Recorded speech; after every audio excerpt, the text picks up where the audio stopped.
Hello again, kindergartners. Mrs. Boydston here with Reading in a Nutshell. Today's topic is phonemic awareness.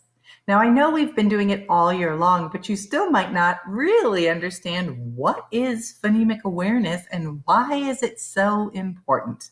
Well, I'm going to start with the second question. Why is phonemic awareness so important? I hope you'll get your parents to listen in on at least this part at some point. I could go on for days about phonemic awareness, so I had to boil this down to two quotes from two pieces of research. So listen closely. Children who have a well-developed sense of phonemic awareness generally become better independent readers. And students who are early independent readers learn better throughout their school years. They become motivated readers who typically read more than children who learn to read later, and they also develop increased vocabulary, understanding of abstract concepts, an appreciation of a diverse array of literature and writing styles, and improved general knowledge. So there's a lot of really good reasons to develop your phonemic awareness now.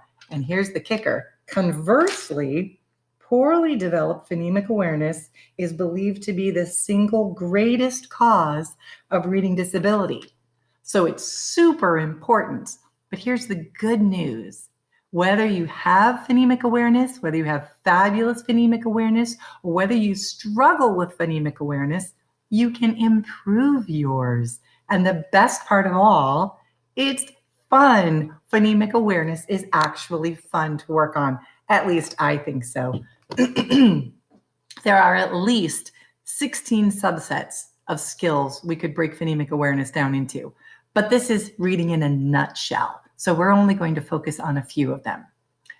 Basics, phonemes are sounds. Awareness is knowing. So phonemic awareness is just knowing your sounds. We started kindergarten by learning zoophonics. Do you remember that? Excuse me. Zoophonics was a way of connecting the sounds that we hear in the letters of the alphabet without actually having to worry about what the letters are. So real quickly, I'm going to try to do it sitting down here. Let's try to sing the zoophonic song. See if you remember it, okay? Here we go.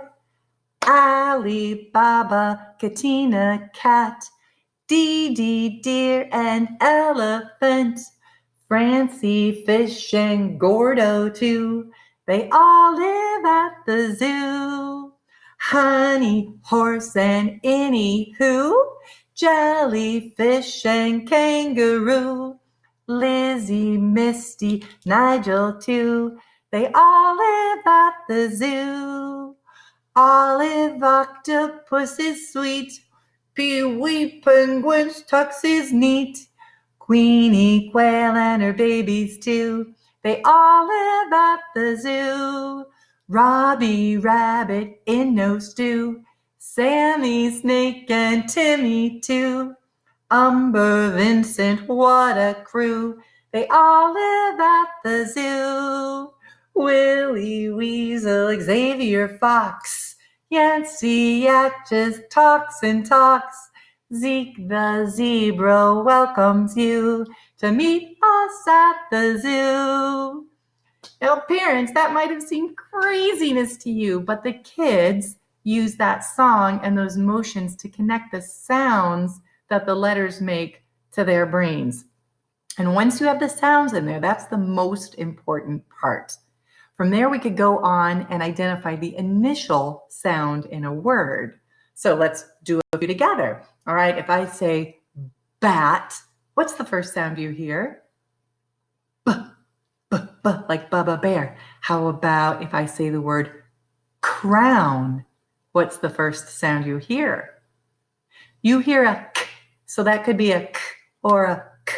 It doesn't matter which letter it is, it's only the sounds that are important. So you can see that as parents or as kids at around the dinner table or in the car, you could play the initial sound game. Just call out the sounds, call out words of things that you see, and see who can come up with the initial sound first. I see a sign. That's a s sound. I see a restaurant. That's a hard one. It's not re, it's just r. So that's one phonemic awareness skill that you can practice together. Another really important part of phonemic awareness is onset rhyme. That simply means what's that first sound that you just heard and what's the ending part of the word, not R-H-Y-M-E, parents. This is R-I-M-E, just the ending part of the word. And we have a very silly song we like to sing to help us with onset rhyme. And kids, you can join in with this. This is called Willoughby Wallaby Woo. And even if you don't understand how it's played, you'll catch on pretty quickly. I sing, Willoughby Wallaby Wee, the elephant sat on me. Willoughby Wallaby Woo, the elephant sat on you. Willoughby Wallaby Widgewort, the elephant sat on Bridgeport.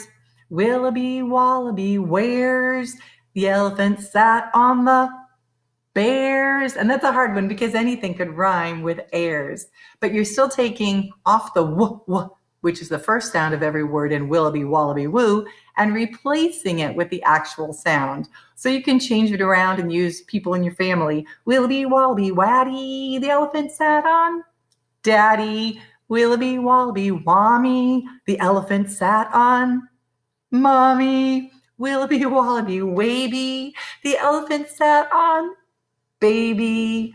Willoughby Wallaby Wister, the elephant sat on my sister. Willoughby Wallaby Wuther, the elephant sat on brother. Willoughby Wallaby Wuss, the elephant sat on us. That's a fun game to play, and it will help develop the brain's ability to hear and replace sounds. All right, so that also ties into rhyming. So many fun rhyming games. Once you can identify the initial sound of a word, well, you can just get rid of that initial sound and replace it with a new sound, and you will have words that rhyme. So in the spirit of phonemic awareness, I'm going to read you a story with no pictures, and you won't see the words because you just have to listen to the sounds, listen to the clues to figure out what the word is. This story is one that I wrote, and it's similar to Willoughby Wallaby Woo, but this one is called Mustache Zoo. And it stars one character, Mr. Mustache, and his best friend, Joe. So you have to use your mind to visualize and imagine Mr. Mustache and Joe and where they are going. See if you can follow along. Please call me Mr. Mustache. Say hello to my friend Joe. We always stick together till Joe sneezes. Then, oh no, it tickles when Joe sneezes. So although he's my best friend, I have to fly away and never know where I might end. We're walking to the zoo now. I hope that there's no breeze. We know that windy weather is enough to make Joe sneeze. Here comes the breeze. There goes the sneeze. I've got to go. Come find me, Joe. So now Mr. Mustache is flying off into the zoo, and you have to help Joe find him. Here are the clues. Did you see me? I went flying. Now I'm roaring with the lion. Look up here. I'll make you laugh when I climb up the tall giraffe. Did you get it? You can use the clues and the rhymes to help you. Watch me boogie and get funky when I'm swinging with the monkey. So this might be a mistake. See me slither on the snake. Now do be careful. Do not stare. I'm eating honey with the bear. Splishy splash. I'm in the water eating shellfish with an otter. I'm so pretty. See me bingo. I'm looking good on the flamingo. Do you like my toothy smile? Crawling with the crocodile? Here it comes, another breeze. Oh no, the croc is going to sneeze. Look out, look out, look out, look out. Oh, now what will we do? The crocodile sneezed and I am headed straight for you.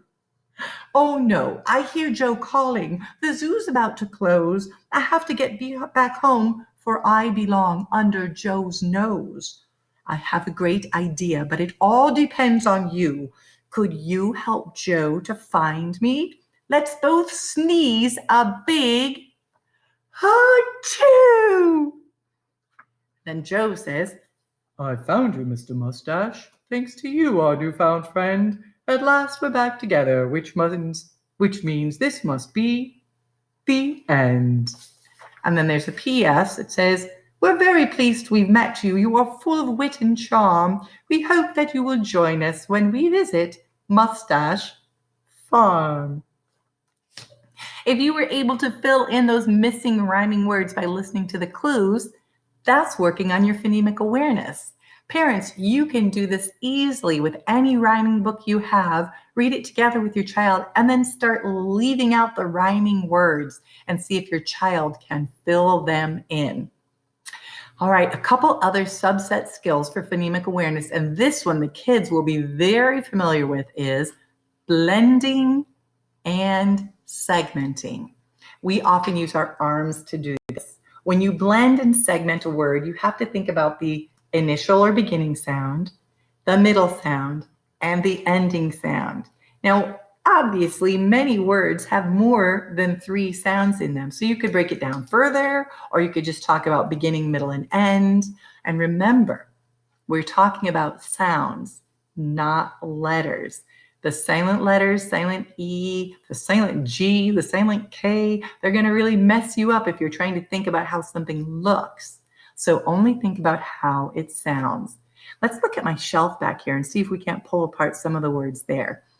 This is our little pigicorn. We're just going to call him a pig right now. Let's pull that word apart. The first sound in pig is P. The middle sound is I.